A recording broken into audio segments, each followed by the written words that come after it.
ایک بہت بڑا گناہ بدنگاہی کا گناہ ہے.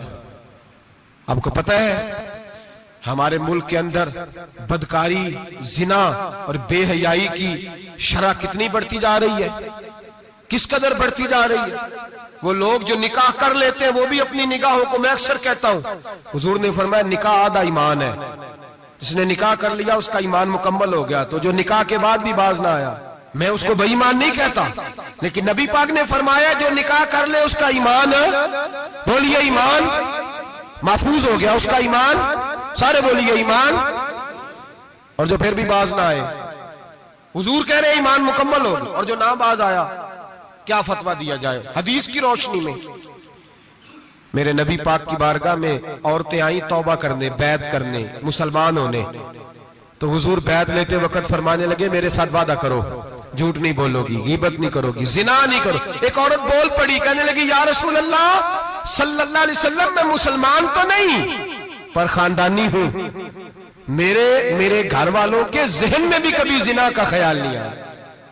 ہم تو اسے خاندانوں کے وقار کے خلاف سمجھتے ہیں. روز بری نظر سے کسی کو دیکھنا اور کسی کے بارے میں غلط باتیں، ناراض نہ ہونا. بہت سارے بوڑھے بھی لذت لے لے کے جرم بیان کرتے ہیں، گناہ بیان کرتے ہیں، غلط باتیں کرتے ہیں، کسی عورت کے بارے میں تبصرہ کرتے ہیں.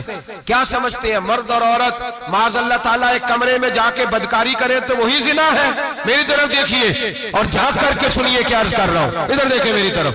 نبی پاک صلی اللہ علیہ وسلم نے فرمایا زنا زبان کا بھی ہوتا ہے، زنا کان کا بھی ہوتا ہے، زنا آنکھ کا بھی ہوتا ہے. حضور کس طرح فرمایا جس نے گند دیکھا اس نے آنکھ کا زنا کیا، جس نے لذت لے کے سنا چپ نہیں کرایا، پوری بات سنی، وہ بھی زانی ہے. اور جس نے گندی بات بولی وہ منہ کا زانی ہے، جس نے گند سوچا وہ دماغ کا زانی ہے. اور زانی کو سب سے پہلی سزا اللہ یہ دیتا ہے کہ سجدے کی لذت چھین لیتا ہے، عبادت کا سرور چھین لیتا ہے، اس کا نماز میں دل نہیں لگتا. قرآن میں سب سے پہلی سزا اسے اللہ اپنے دروازے سے دور کر دیتا ہے. بھائیو آج ہمارے سجدے بے کیف ہیں، آج لوگ غلط جگہ پہ گھنٹوں بیٹھے رہتے ہیں. مسجدوں میں لوگوں کے دلوں کو گھبراہٹ ہوتی ہے، لوگ بھاگتے ہیں. میرے نبی پاک نے فرمایا تو نظر کو پاک کر لے، اللہ تیری عبادت میں لذت پیدا فرما دے گا. میرے بھائی یاد رکھ لیں اور سن لیں، سب سے کمزور آدمی وہ ہے جس کا ذہن پاک نہیں. سب سے کمزور آدمی وہ ہے جو کردار کا غلط ہے. ایک بات میں نے پڑھی، آپ یقین کریں میرا دل کرے کہ میں آگ لگا دوں اس عنوان کو جس پہ گندگی لکھی جاتی ہے، ان اخباروں کو، ان چیزوں کو جس پہ گند لوگوں کے دلوں میں. وہ انڈیا کی ایک وزیر اعظم عورت گزری تو کسی نے اس سے کہا کہ پاکستان نے تو تمہیں شکست دی ہے، تم جیت نہیں سکے بڑا ملک ہو کے. کہنے لگی کوئی بات نہیں، تھوڑا وقت ٹھہر جاؤ، ہم ان پر تہذیبی جلگار کریں گے، ان کے گھروں میں ننگا ناچ کریں گے، یہ گندی تصویریں دیکھیں گے، یہ گند میں الجھ جائیں گے. اور جو قوم گند میں الجھ جایا کرتی ہے وہ پھر کسی سے لڑنے کی طاقت نہیں رکھتی، اس کے اندر ڈٹ جانے کی ہمت نہیں ہوتی، اس کی غیرت کے جنازے نکل جاتے. دل کرتا ہے جل جائے وہ جل جائے جہاں سے برائی پھیلتی، تباہ ہو جائے وہ علاقے جہاں سے گند ہوتا ہے. لوگ گند کی کمائی کھاتے ہیں، گند کی. ایکٹروں کے ساتھ کھڑے ہو کے فوٹویں کھچاتے ہیں اور گناہ پہ فخر کرتے ہیں. اور گندے لوگ کہتے ہیں اللہ کا فضل ہے ہم گند پھیلا رہے ہیں، ثم معاذ اللہ. لوگ گناہ پہ فخر کرتے ہیں چوکوں چوراہوں میں. محمد بن قاسم آئے ہندوستان پہ راجہ دہر کے مقابلے میں، نوجوان میری طرف دیکھیں اور صحیح ہو کے بیٹھے، خاصے صحیح ہو کے بیٹھے، تقریر نہیں کر رہا، جذبات کا. میرے جذبات سنیں، دل کے پھپولے جل رہے ہیں حسینے کے داغ سے. اللہ کی قسم روح کی گہرائی سے بات کر رہا ہوں، وہ بات کر رہا ہوں جو سینہ کہہ رہا ہے کہ پھٹ جائے اور کہنا نہ پڑے. قرآن و حدیث پڑھتے ہیں اور پھر اپنا حال دیکھتے ہیں تو لگتا یہ ہے کہ عذاب قریب آ گیا ہے، لگتا ہے زمین پھٹنے والی ہے، آسمان گرنے والا، لگتا ہے قریب آ گیا ہے سارا کچھ. سمجھیں کیا عرض کر یہ بات اگر آپ سمجھ گئے تو قیمت وصول ہو گئی. اس کو سمجھ گئے تو سمجھ لیں آپ کے مزاج کے اندر اللہ نے تبدیلی پیدا کر دی. محمد بن قاسم 18 سال کا جوان، ایک عورت کی عزت پر راجہ دہر ہندو نے حملہ کیا، محمد بن قاسم بچانے آئے. جب ہندوستان آئے فوج تھوڑی تھی، علاقہ تھوڑا تھا، راجہ دہر کی فوج بہت زیادہ، اور پھر اپنا عرب چھوڑ کے یہاں آ کے ہندوستان میں اس کے علاقے میں اس پہ حملہ کرنا، حالات خراب تھے۔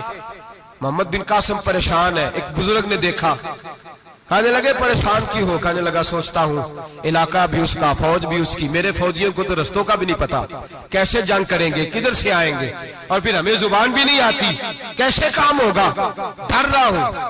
2-4 دن گزرے تو محمد بن قاسم اشاش بشاش ہو گئے۔ وہ بزرگ کہنے لگے خیر ہے، بڑے مطمئن ہو گئے ہو؟ کہنے لگے بس راجہ دہر ہم سے مقابلہ نہیں کر سکتا، راجہ دہر ہمارے مقابلے میں کھڑا نہیں ہو سکتا، وہ گرا کے گرا، وہ لڑکھڑایا کے لڑکھڑایا، ریزہ ریزہ ہو جائے گا۔ کہا آپ کو کیسے خوشخبری مل گئی؟ کہنے لگے مجھے پتا چلا ہے کہ راجہ دہر ذہن کا گندا ہے، وہ تو چچا کی بیٹی کو نہیں چھوڑتا، ماموں کی بیٹی کو نہیں چھوڑتا، خالہ کی بیٹی کو گندی نظر سے دیکھتا ہے۔ جس کا ذہن گندا ہوتا ہے وہ کسی کا مقابلہ نہیں کر سکتا، ہمیں فتح ہوگی، فتح، وہ گرے گا۔ وہ بزرگ کہتے ہیں میں سمجھ گیا کہ واقعی سے فتح ہوگی۔ آج کشمیر کیوں آزاد نہیں ہو رہا، فلسطین میں آگ کیوں لگی ہوئی ہے؟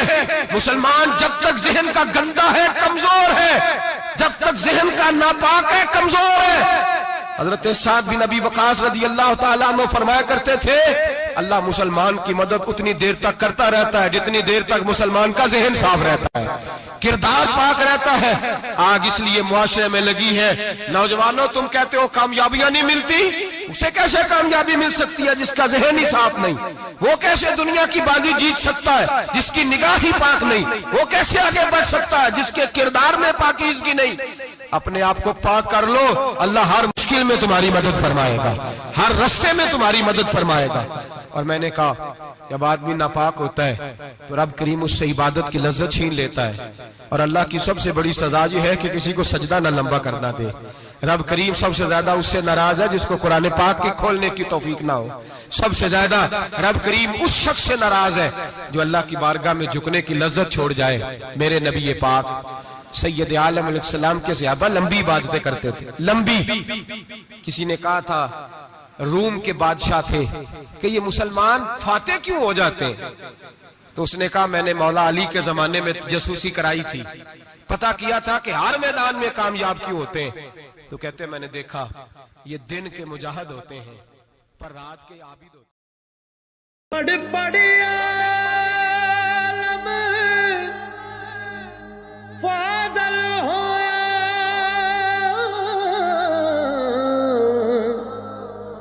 کدے اپنے آپ نو پڑھیا ہی نہیں، جا جا وڑدا مندر مسیتی ہو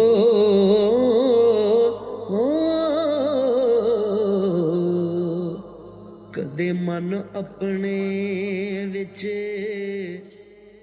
وڑیا ہی نہیں۔